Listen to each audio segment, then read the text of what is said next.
Hi, welcome back my YouTube channel. आज की video हम बात करने वाले हैं interchange of affirmative and negative sentences. इसके पहले मैंने एक पार्ट बना दिया है अफर्मेटिव और नेगेटिव सेंटेंसेज का, जिसमें मैंने अफर्मेटिव से नेगेटिव में कैसे बदला जाता है पूरा डिटेल में बताया था। यदि आपने वो वीडियो नहीं देखा है तो आप यहाँ आई बटन से देख सकते हैं या चैनल पर विजिट करके प्लेलिस्ट में भी जाकर देख सकते हैं, या मैंने उस वीडियो का लिंक इस वीडियो के डिस्क्रिप्शन बॉक्स में भी दे रखा है, आप वहाँ पर भी विजिट होकर देख सकते हैं। तो आइए स्टार्ट करते हैं आज का यह वीडियो। देखिए, interchange of affirmative and negative sentence है, यानी हम अफर्मेटिव को नेगेटिव में कैसे चेंज करते हैं, मैंने इसके बारे में बता दिया है। आज की इस वीडियो में बात करेंगे कि हम नेगेटिव से अफर्मेटिव में कैसे चेंज करते हैं। ठीक है, तो देखिए मैं यहाँ पर कुछ नेगेटिव सेंटेंस लिख दिया हूँ। क्या देखिए, इसमें नेगेटिव वर्ड यूज हुआ never, not, not, nothing, not, not, no, no and not. Clear? तो आज आइए देखते हैं कि हम इसे अफर्मेटिव में कैसे चेंज करेंगे। देखिए लिखा है कि नेवर टेल अ लाई। तो नेवर वर्ड जब यूज होता है तो नेवर को हम रिमूव करके लिखते हैं ऑलवेज। क्या लिखते हैं? ऑलवेज टेल अ लाई। तो यहाँ पर लिख दीजिए ऑलवेज टेल अ लाई। ठीक है, यहाँ पर क्या है? नेवर टेल अ लाई, यानी कभी झूठ मत बोलो। तो इसका जब हम बनाएंगे क्या हो जाएगा? ऑलवेज टेल अ लाई। ठीक है, लेकिन यहाँ पर क्या हो रहा है, देखिए अर्थ हमारा बन रहा है सही कि नहीं बन रहा है, तो फिर हम इसको सही करेंगे। क्या कर रहा है कि नेवर टेल अ लाई, कभी झूठ मत बोलो। ठीक है, यानी हमें हमेशा क्या बोलना चाहिए? सत्य बोलना चाहिए। यहाँ पर मैंने क्या बना दिया कि ऑलवेज टेल अ लाई, यानी हमेशा झूठ बोलो। तो ये हमारा सेंटेंस क्या हो गया? यहाँ पर गलत लग रहा है। तो मैंने नियम ये बताया था कि नेवर वर्ड आता है तो नेवर को हम ऑलवेज में चेंज कर देते हैं, लेकिन जो मुख्य वर्ड होता है उसको अपोजिट वर्ड में भी हम बदलते हैं। तो देखिए मुख्य वर्ड क्या है यहाँ पर? लाई है। ठीक है, तो यहाँ पर क्या हो जाएगा? लाई का वर्ड क्या हो जाएगा? ट्रूथ। ठीक है, ऑलवेज टेल द ट्रूथ, या कह सकते हैं ऑलवेज स्पीक द ट्रूथ। ठीक, ये क्या बन जाएगा? और ऑलवेज स्पीक द ट्रूथ। ठीक है, या always tell a truth. Clear? फिर क्या है? He was not learned. ठीक है, वह बुद्धिमान नहीं है। लर्न मतलब क्या होता है? बुद्धिमान। ठीक है, वह बुद्धिमान नहीं है। तो यहाँ पर जब बनाएंगे तो क्या हो जाएगा कि ही, अब देखिए वाज नॉट, बुद्धिमान नहीं है यानी क्या है? वह अज्ञानी है। ठीक है, अरे ज्ञानी नहीं है। लर्न मतलब होता है ज्ञानी या बुद्धिमान भी बोल सकते हैं, यानी वह क्या है? अज्ञानी है। तो हमें यहाँ पर क्या करना है? हमें अफर्मेटिव बनाना है तो नॉट को तो रिमूव करना पड़ेगा। चलिए हम नॉट को रिमूव कर देते हैं, वाज लिख दिया। अब नॉट को जब रिमूव करेंगे तो जो मेन वर्ड होता है उसका हम क्या करेंगे? अपोजिट फॉर्म में लिखेंगे। तो लर्नड का जो अपोजिट फॉर्म होता है वो होता है इग्नोरेंस। क्या होता है? इग्नोरेंस। ठीक, यानी अज्ञानी। ठीक, यानी ही वाज इग्नोरेंस। ठीक है, कह रहा है कि ही वाज नॉट लर्न, वह ज्ञानी नहीं है। ठीक है, इसका मतलब क्या है? वह अज्ञानी है। तो जब इसको अफर्मेटिव बना दिया तो क्या हो गया? ही वाज इग्नोरेंस, यानी वह क्या है? अज्ञानी है। You are not inferior. ठीक है, कह रहा है कि you are not inferior. Inferior मतलब होता है घटिया किस्म का व्यक्ति। तो यू आर नॉट इन्फीरियर, तो तुम इन्फीरियर नहीं हो, यानी क्या हो? तुम सर्वश्रेष्ठ हो। भाई तुम घटिया नहीं, तुम क्या हो? सर्वश्रेष्ठ हो। तो हमें सिंपली क्या बनाना पड़ेगा? यू, और यहाँ पर आर लिखना है, आर लिख दीजिए। नॉट को तो हमको रिमूव करना है, क्यों? क्योंकि हम इसे किस में चेंज कर रहे हैं? Negative to affirmative sentence. जब नेगेटिव टू अफर्मेटिव सेंटेंस में चेंज करेंगे तो यू आर नॉट को हटाएंगे, और इन्फीरियर हमारा मेन वर्ड है। तो मेन वर्ड का हम क्या बताए थे आपको कि आप अपोजिट वर्ड लिखना। तो जब मेन वर्ड का यहाँ अपोजिट वर्ड लिखेंगे तो इन्फीरियर का हो जाएगा सुपरियर। क्या हो जाएगा? Superior. You are superior. And next है कि nothing is impossible. Nothing is impossible. तो यहाँ पर नथिंग के बाद हम बताएंगे कि नथिंग को किस में चेंज करते हैं। ठीक है, नो वर्ड आता है तो नो को हम एनी में चेंज कर देते हैं। ठीक है, या एनी वर्ड आता था तो हम उससे किस में चेंज कर देते थे? नो में चेंज करते थे। ठीक है, नथिंग इज इम्पॉसिबल। ठीक है, कुछ भी असंभव नहीं है, यानी सब कुछ संभव है। तो क्या हो जाएगा? Anything is possible. Anything is possible. ठीक है, एनीथिंग इज पॉसिबल। नथिंग को हम किस में चेंज करेंगे? एनीथिंग में चेंज करेंगे, और जो हमारा मेन वर्ड होगा उस मेन वर्ड का हम अपोजिट फॉर्म में लिखना नहीं भूलेंगे। तो क्या हो जाएगा? नथिंग इज पॉसिबल, तो क्या हो जाएगा? Anything is possible. नेक्स्ट है कि it is not without love for her. It is not without love for her. ठीक है, यानी हो जाएगा he loves her. He loves her. मैंने आपको बताया था कि डबल नेगेटिव मीनिंग का प्रयोग करके भी हम क्या करते हैं, अफर्मेटिव से नेगेटिव बनाते हैं। तो जब नेगेटिव क्या है, इसमें देखिए डबल नेगेटिव मीनिंग है, एक नेगेटिव मीनिंग नॉट हो गया और एक नेगेटिव मीनिंग क्या हो गया, विदाउट हो गया। तो इसको हम चेंज कर देंगे क्या, कि ही लव्स हर। ठीक है, जब हम इसको बनाए थे तो क्या बनाते कि ही इज नॉट, अच्छा यहाँ देख लीजिए, ही is not without love for her. Clear है। देखिए फिर सेम क्या कर रहा है कि I am not without honesty, यानी मैं ऑनेस्टी के बिना कुछ भी नहीं हूँ, मतलब कि मैं ऑनेस्ट हूँ, ईमानदार हूँ। ठीक है, तो क्या हो जाएगा, I am honest, I am honest. ठीक, फिर क्या कर रहा है कि there is no smoke without fire, there is no smoke without fire, ऐसा सेंटेंस बनता था। तो मैंने आपको बताया था कि आप हमेशा किसे यूज करेंगे, where, where there is fire, where there is fire there is smoke. ठीक है, where there is fire there is smoke. ठीक है, इसी तरह मैं एक सेंटेंस बताया था कि where there is will there is way. First part में मैंने बताया है कि where there is will there is way, यानी जहाँ चाह वहाँ राह। तो उसको बनाया गया था कि जब हम उसे नेगेटिव में चेंज करेंगे तो बनाए थे हम कि there is no will without way. ठीक है, तो ये क्या हो जाता, रॉन्ग हो जाता। तो हम इसे इस प्रकार बनाए थे कि देयर इज नो वे, कोई भी वे नहीं है, विदाउट विल, यानी बिना इच्छा के, बिना चाहत के कोई भी रास्ता नहीं है। सेम यहाँ पर भी क्या कर रहा है कि देयर इज नो स्मोक, कोई भी स्मोक नहीं है विदाउट फायर, यानी धुआं के, सॉरी आग के धुआं नहीं है। तो क्या हो जाएगा, where there is fire there is smoke, यानी जहाँ आग वहाँ धुंध या धुआं।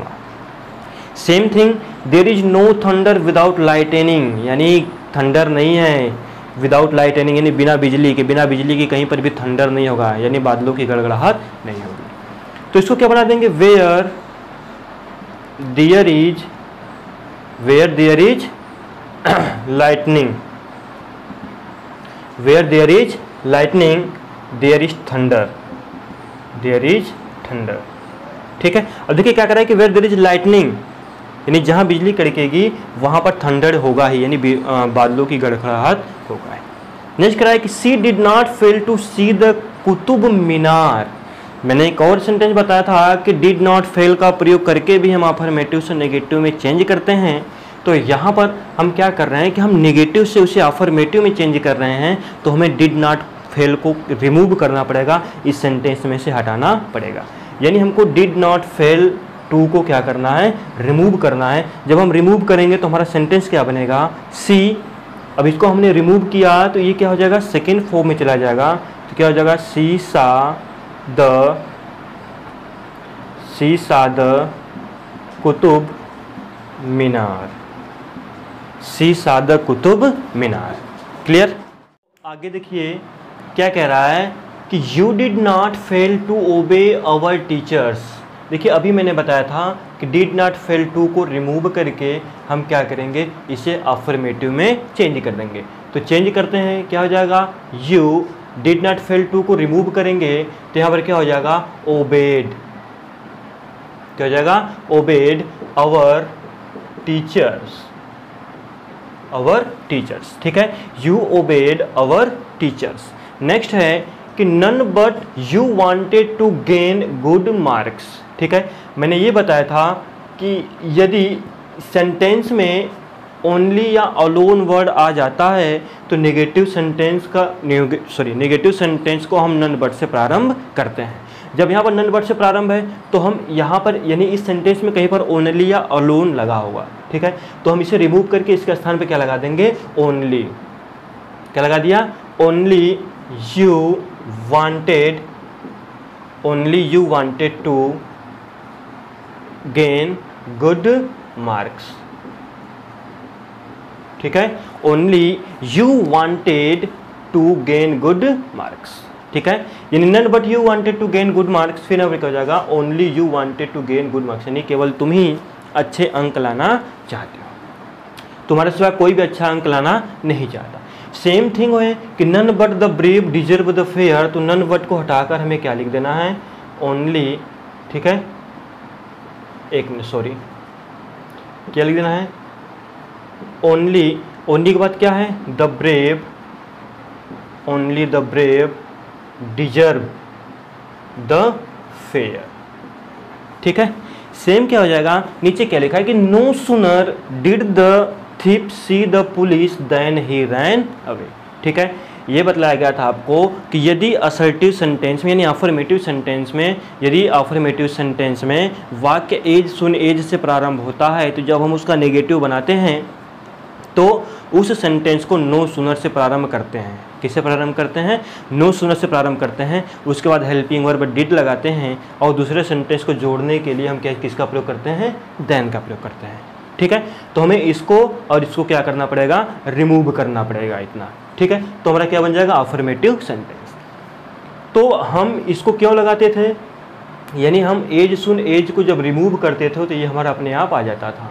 ठीक है, एज सुन एज को जब मैंने लगा दिया तो ये अपने आप क्या हो जाएगा, हट जाएगा। फिर हमारा जो सेंटेंस लिखते जाइए, as soon as the thief sorry, अब देखिए जो डिड है, ठीक है, डिड लगा था तो हमारा कोई कार्य नहीं हो रहा था, लेकिन जब डिड हम हटाएंगे तो हमें वर्ब का सेकेंड फॉर्म याद होना चाहिए कि पास्ट इंडिफिनिट में वर्ब का सेकेंड फॉर्म लगता है। तो यहाँ पर क्या हो जाएगा, saw, as soon as the thief saw the police full stop, then को हटाएंगे, फिर यहाँ से क्या हो जाएगा, ही रैन अवे। ठीक है, यानी ऐसा सेंटेंस हमको अफर्मेटिव मिलता था तो हम इसे ऐसे नेगेटिव चेंज कर देते थे कि एज सुन एज को हटाकर नो सुनर लगाते थे, इसको हम नेगेटिव में लाते थे यानी इंट्रोगेटिव मान लेते थे तो डिड लाते थे। ठीक है, इसके बाद ये क्या हो जाएगा, ये क्या हो जाएगा, फर्स्ट फॉर्म में चला जाएगा, पुलिस हो जाएगा। दूसरा सेंटेंस लगाने से पहले हम क्या लगा देते थे, देन। सेम थिंग देखिए यहाँ पर भी कह रहा है, यानी नो सुनर को रिमूव करके आपको बस क्या पुट कर देना है यहाँ पर, एज सुन एज, डिड को हटा देना, ही है ही लिखिए। अब देखिए ये क्या फर्स्ट फॉर्म में है, ठीक है, लेकिन हमारा पास्ट इंडिफिनिट में अफर्मेटिव में क्या होता है, सेकेंड फॉर्म लगता है, तो हम यहाँ पर सेकेंड फॉर्म लगा देते हैं, सा अ स्नेक। ठीक है, उसके बाद देन है, फुल स्टॉप लगा दीजिए। पूरा सेंटेंस जैसे दिख रहा है आपको वैसे नोट कर लीजिए, रैन अवे। क्लियर। अब देखिए क्या कर रहा है कि he is not so fat as I, ये क्या है हमारा as, so dot dot as रहता है तो हम पॉजिटिव डिग्री समझते हैं। ठीक है, अब पॉजिटिव डिग्री है तो हमें कंपैरेटिव डिग्री में से चेंज करना होगा। क्यों कंपैरेटिव डिग्री में, क्योंकि हमको पता है कि केवल आई और ही की बात कर रहा है, यानी दो व्यक्तियों और दो वस्तुओं की जब बात करता है तो वहाँ पर पॉजिटिव से कंपैरेटिव और कंपैरेटिव से पॉजिटिव में ही बदला जाता है। ठीक है, सुपरलेटिव में कभी चेंजेस नहीं होगा। फिर से सुन लीजिए, जब दो व्यक्ति या दो वस्तुओं की बातें करेगा तो हम पॉजिटिव से कंपैरेटिव और कंपैरेटिव से पॉजिटिव में ही चेंज करेंगे। तो जब हम इसे चेंज करेंगे तो यहाँ पर क्या हो जाएगा, आई। देखिए अभी ये चैप्टर जो है वो हमें भी डिटेल में पढ़ना है। ठीक है, यानी जो डिग्री ऑफ कंपैरिजन है इसे हमें भी डिटेल में पढ़ना है। तो आप बस समझ जाइए क्या करते हैं कि आपस में शब्दों यानी सब्जेक्ट को बदल देते हैं। जैसे आई ही है तो आई पहले आ जाएगा, ही बाद में आ जाएगा। ठीक है, तो देखिए आई पहले आ गया। ठीक है, और हेल्पिंग वर्ब क्या है, एम। इज है तो आई के लिए क्या लग जाएगा, एम। नॉट को हम रिमूव कर देंगे और ये जो हमें दिख रहा है सो डॉट डॉट एज यानी पॉजिटिव डिग्री है, तो पॉजिटिव डिग्री को हमें किस में चेंज करना होगा, कंपैरेटिव डिग्री में। तो फैट का क्या हो जाएगा, फैटर, क्या हो जाएगा, कंपैरेटिव फैटर। और कंपैरेटिव डिग्री के तुरंत बाद हम लगाते हैं देन, उसके बाद क्या बचा वहाँ पर, ही। ठीक है, क्या कर रहा है, he is not so fat as I, वह मेरे जितना मोटा नहीं है, तो I am fatter than he, यानी मैं उससे मोटा हूँ। ठीक है, नेक्स्ट है कि I am not so tall as you. तो अब देखिए मैंने क्या बताया था कि आपस में हमें सब्जेक्ट को केवल चेंज कर देना है। सब्जेक्ट को आपस में चेंज कर दिया, एम है लेकिन यहाँ पर यू है तो क्या हो जाएगा, यहाँ पर आर हो जाएगा, नॉट हट जाएगा और ये जो हमारा पॉजिटिव डिग्री दिख रहा है यह कंपैरेटिव डिग्री में चेंज हो जाएगा, यानी टॉलर हो जाएगा। कंपैरेटिव डिग्री के तुरंत बाद देन हो जाएगा और लास्ट में क्या हो जाएगा, आई। यानी कि जो आई यहाँ पर है वह लास्ट में आ जाएगा, यू यहाँ है तो यू पहले आ जाएगा। आप लोग देख रहे होंगे। ठीक है, सॉरी। फिर करा है कि he is not wiser than Shyam, तो यहाँ पर हम लगा दिए श्याम। ठीक है, अब इज है, इज लगा दिया। ठीक, नॉट है, नॉट को हटा दिया क्योंकि हमें अफर्मेटिव में चेंज करना है। अब देखिए वाइजर देन आपको क्या दिख रहा है, कंपैरेटिव डिग्री, यानी ऊपर का जो हमें दिख रहा था कंपैरेटिव डिग्री, अब हमें बनाना है पॉजिटिव डिग्री में। जब कंपैरेटिव डिग्री दिख रहा है तो हमें पॉजिटिव डिग्री में बनाना है, तो पॉजिटिव क्या हो जाएगा, एज, वाइजर का क्या हो जाएगा, वाइज, एज, फिर क्या है, ही। ठीक है, क्या है कि he is not wiser than Shyam, तो Shyam is as, wise as, he. Clear. Next करा है कि copper is not more useful metal than iron, तो तो यहाँ पर क्या हो जाएगा आयरन। हम बताए थे आपको कि सब्जेक्ट को आपस में क्या करिए आप बदल दीजिए, हेल्पिंग वर्ब लगाइए, नॉट को रिमूव करिए। ये जो आपको कंपैरेटिव डिग्री दिख रहा है यहाँ तक, ठीक है, ये जो आपको यहाँ तक कंपैरेटिव डिग्री दिख रहा है उसको हमें किस में चेंज करना है, पॉजिटिव डिग्री में चेंज करना है। तो पॉजिटिव डिग्री चेंज करने के एज लगाइए, यूजफुल लगाइए, और यूजफुल के बाद क्या है मेटल लगाइए, फिर एज लगाइए, और किससे तुलना करना है, कॉपर से। तो आप यहाँ पर क्या कर दीजिए, कॉपर लिख दीजिए। ठीक है, नहीं दिख रहा होगा तो आप वहाँ से देख सकते हैं। ठीक है, क्या हो गया कि iron is as useful metal as copper. Clear हुआ, इतना आप लोगों को समझ में आया। देखिए कुछ और सेंटेंस हमारे पास है। क्या कह रहा है कि he was so weak that he could not play. He was so weak that he could not play. ठीक है, जब ऐसा सेंटेंस बनता है तो हम इसे बनाते हैं क्या, ही को हम लिखेंगे ही, वाज को लिखेंगे वाज, सो को हम चेंज कर देंगे एडवर्ब टू में। ठीक है, यानी ही वाज, ऐसे लिख दीजिए he was too, adjective weak है, वीक को वीक लिखेंगे, और ये जो आपको दैट दिख रहा है और यहाँ तक, ठीक है, दैट ही कुड नॉट, इसको हटाकर हम इन्फिनेटिव टू का प्रयोग करेंगे। किसका प्रयोग करेंगे, इन्फिनेटिव टू, यानी he was too weak to. अब यहाँ पर बस जो वर्ब बचा है वर्ब को लिख देंगे। ठीक है, ये मैंने आपको बता दिया है। और इसे हमें, यानी ये जो TOO है इसे एडवर्ब टू बोलते हैं, इसे हमें रिमूव टू में भी पढ़ना है। हमें एक अलग से मैं बनाऊंगा वीडियो, पूरे इसी का रहेगा, रिमूव टू का ही रहेगा, मैं उसमें आपको इससे अच्छे से भी समझा दूंगा। आप यहाँ पर बस ये समझ लीजिए कि सो रहेगा, सो को हटाकर हमें एडवर्ब टू लिखना है। इसके बाद जो दैट ही कुड नॉट या that subject plus can not could not आएगा तो उसको हटाकर हमें केवल क्या लगा देना है, इन्फिनेटिव टू लगा देना है, और उसके बाद जो वर्ब हमारा बच्चा रहेगा वर्ब को वर्ब लगा देंगे। क्लियर होगा। देखिए सेम यहाँ पर भी कह रहा है कि तो सी है, सी लिख दीजिए, ईज है, अभी सो को हटाकर हम क्या कर देंगे, एडवर्ब टू लगाएंगे, पुअर को पुअर लिखेंगे, और यहाँ तक आपको जो दिख रहा है इसको हम क्या करेंगे, रिमूव करके हम इन्फिनेटिव टू का प्रयोग करेंगे, और पूरा हम क्या करेंगे इसी तरह उतार देंगे। तो अभी उतार दीजिए, carry on her study. Clear हो रहा है। ठीक है, नेक्स्ट देखिए क्या कह रहा है कि no one will deny it, no one will deny it. ठीक है, यानी कोई नहीं इसे मना कर सकता या करेगा। तो नो वन यानी क्या हो जाएगा, एनी वन। नो वन क्या चेंज करेंगे, एनी वन विल। अब देखिए क्या है, डिनाई का हम जो मेन वर्ड है हमारा, तो इसका हम किस में चेंज कर देंगे, अपोजिट में। तो क्या हो जाएगा, accept,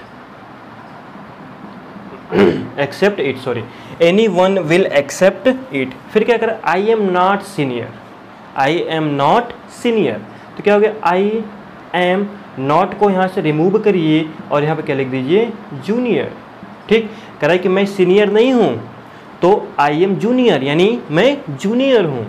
C is not fail to, अब देखिए क्या कर रहा है कि नॉट फेल टू, ठीक है, या इज नॉट है, डिड नॉट है, जो भी रहेगा हम उसी माध्यम से अपने सेंटेंस को कंप्लीट कर लेंगे। कह रहा है कि सी इज नॉट फेल टू, अगर आप इसको नहीं लग रहा तो आप यहाँ पे क्या बना लीजिए, डिड बना लीजिए। ठीक है, तो क्या हो जाएगा, she did not fail to see the Red Fort. तो हम इसे कैसे बना लेंगे, she did not fail to को हम रिमूव करेंगे। ठीक है, और जब ये पास्ट इंडेफिनिट में आ जाएगा तो वर्ब का कौन सा फॉर्म लगेगा, सेकेंड फॉर्म लगेगा। तो क्या हो जाएगा, सा, सी सा द रेड फोर्ट, सी सा the Red fort. I hope आपको यह वीडियो बहुत अच्छे से समझ में आया होगा। जब हम अगली वीडियो में मिलेंगे तो हम बात करेंगे interchange of affirmative and interrogative sentence. ठीक है, या ऐसे भी पढ़ सकते थे उसे कि interchange of interrogative and affirmative sentence है। यदि आपको ये वीडियो अच्छा लगा तो आप इसे दूसरे लोगों में भी शेयर करिए और सब्सक्राइब करिए और ज़्यादा से ज़्यादा लोगों में शेयर करिए।